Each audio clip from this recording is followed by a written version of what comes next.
Hey, my name is Constantine, and welcome to my blog, where I will be talking about my journey on rebuilding my business and my life while traveling around the world and probably having kind of work-life balance.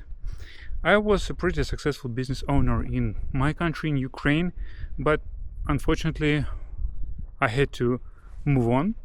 And here you will be seeing my journey on different places, different states, different national parks, maybe even different countries, while I will be showing how I am building online business, maybe not only online business, but how from being a pretty successful person right back in Ukraine, having my Ukrainian dream, if you can say something like that, to go into starting from chase one, from square one, and now I'm very on fire.